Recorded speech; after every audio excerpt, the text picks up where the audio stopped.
Kanpur seat से कांग्रेस प्रत्याशी रंजीत राणा लगातार चुनाव प्रचार में लगे। वहीं कांग्रेस प्रत्याशी रंजीत राणा ने कहा कि बीजेपी के पास कार्यकर्ता ही नहीं बचे हैं और नुक्कड़ सभाओं में जनता भी नहीं जुट पा रही, जिसको लेकर खबरें अभी तक के संवाददाता ने कांग्रेस प्रत्याशी रंजीत राणा से खास बातचीत की है।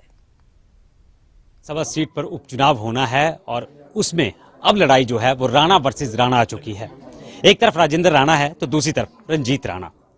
रंजीत राणा भी अपना चुनावी प्रचार तेज कर चुके हैं, इस वक्त हमारे साथ मौजूद हैं। राणा साहब, खबरें अब तक आपका बहुत बहुत स्वागत है।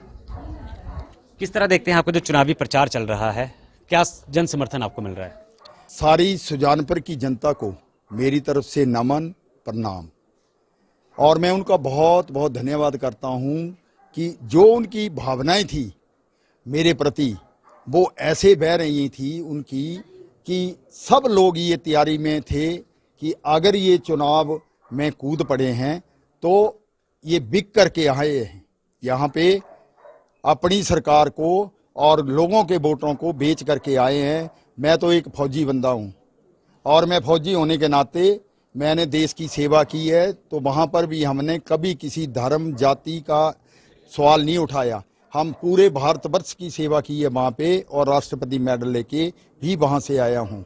और यहाँ भी मैं लोगों की भावनाओं को समझता हूँ, मैं उनके सुख दुख में जाता हूँ। मैं चाहे कोई भी घटना घटती है वहाँ पे पहुँचता हूँ, और चाहे सुजानपुर के एसडीएम के ऑफिस हो चाहे दूसरे ऑफिस हो, वहाँ पे जाता हूँ और उनके छोटे छोटे काम करने का मुझे बहुत खुशी होती है, काम करवाने के लिए। उनके चुनाव हैं और चुनावों को आप चुनौती मानते हैं इन चुनावों को कि सामने वाकई वो कैंडिडेट है जो पहले लगातार जीतता चला आया है, मुख्यमंत्री तक को हरा दिया था, उसके सामने चुनाव लड़ा जा रहा है, और कितना आप आश्वस्त हो रहे हैं इस चुनाव में?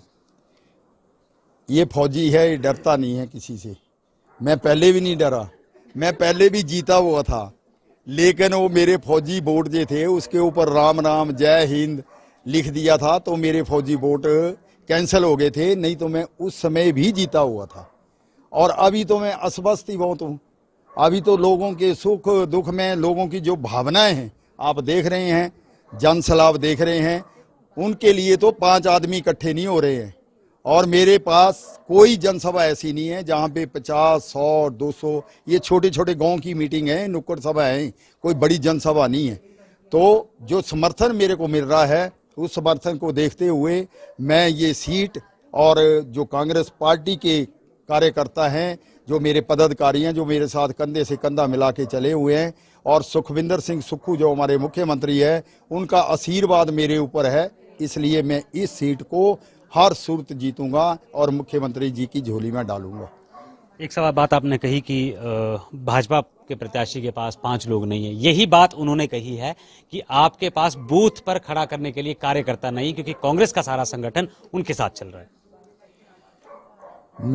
मैं मंडल अध्यक्ष रहा हूँ 5 साल, मेरी नौकरी पूरी संगठन की है, सर्विस जितनी भी मैंने की है यहाँ पे सेवा, तो मैं संगठन में रह करके ही पूरी लोगों की सेवा की है। मेरे को मालूम है कि मेरे पास संगठन है या नहीं है।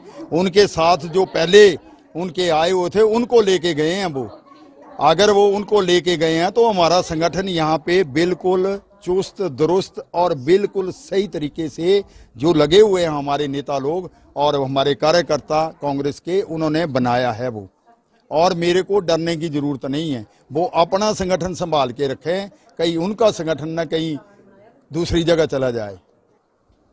तो ये थे हमारे साथ सुजानपुर से कांग्रेस प्रत्याशी रंजीत राणा, जो आश्वस्त हैं और कह रहे हैं कि मैं फौज में था, मैंने ईमानदारी से काम किया है और अब भी मैं ईमानदारी से काम करूंगा, और जनता का इनको समर्थन भी मिल रहा है। लेकिन ये तो उसी वक्त पता चलेगा कि आखिर जनता गई तो गई कहाँ। 1 तारीख का दिन है और 4 तारीख को रिजल्ट होंगे। तो खबरें अभी तक भी आपसे अपील करता है कि 1 तारीख के दिन अपने घरों से निकले और ज़्यादा से ज़्यादा मतदान करें। सुजानपुर से कैमरामैन अनुज शर्मा के साथ मनोज धीमान, खबरें अभी तक।